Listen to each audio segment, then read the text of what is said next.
Hey guys, it's Becky with NNIA Energy, back with our second video in our series, Energy ABCs. Today we're going to cover a heavy topic of the different ways to purchase gas and electric. There's a lot of different options available to you. There's consortiums, using a broker or consultant, or going direct through a supplier. We'll cover the pros and cons of each so that you can figure out which is the best for your district. All right, so let's start with consortiums, or buying groups, or co-ops, however you want to call them.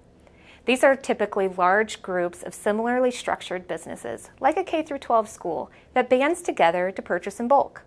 A lot of these were created over a decade ago when electricity was first deregulated in Illinois, and there's a lot of volatility in the marketplace. So they banded together for safety in numbers. So think of it like a glacier. It's large and slow-moving, but doesn't veer much off course. That's the way that consortiums typically purchase, which is great for you as a school district because it's little to no maintenance. Consortiums are typically governed by a board that's appointed, and they oversee a third party, such as a consultant or a supplier that makes the purchasing decisions on your behalf. So it's kind of a set it and forget it for your school district. This is really great for schools that are maybe smaller and energy isn't a large portion of your budget and you just don't have the time to dedicate to it. Some of the disadvantages that come with this, however, is that they're not a low-cost provider. They don't set out to be. They're trying to kind of flatline the price and eliminate any of the big highs and lows that may exist. So any opportunities that pop up like we had this past summer, where it's the lowest prices in the last decade, you're not able to take advantage, and you're limited to the flexibility that you have to look outside of the buying group itself. A lot of times to even exit the group once you're a member could take 3 or 4 years. So you have to be pretty committed to the process if you're going to join.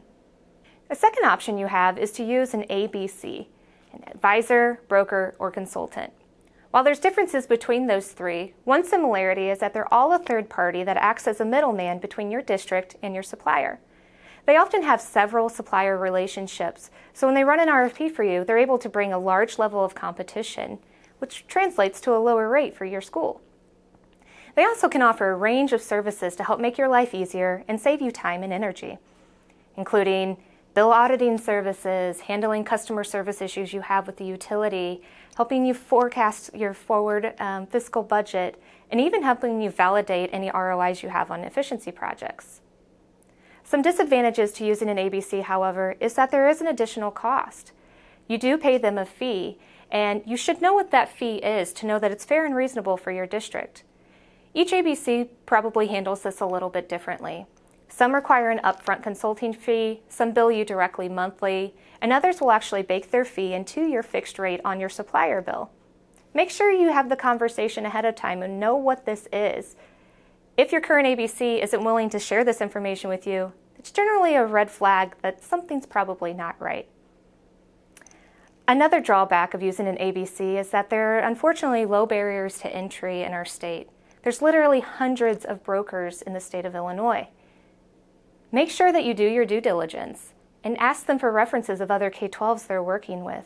Check up on them and make sure that they have a full understanding of how your school business operates. It'll be most important to your bottom line. A third option you have is to work directly through a supplier. These are the people that you receive your invoice from each month. By working directly through a supplier, there's no third-party administration costs like there is using a consortium or a broker. They also may be able to offer you some completely customized products that you're not able to get by running a standardized RFP. However, this option is really best for districts that have the time and energy that it takes to understand the energy world and make sure you're not putting your school at risk. There's a lot of moving pieces to energy, and having a partner to help you guide you through that process is imperative that you make the best decision for you and your school business. I hope you enjoyed this video and found it helpful in determining which method you'll use going forward. If you have any questions, drop us a line or shoot us a note. We'd be happy to help. Otherwise, we'll see you next time on Energy ABCs.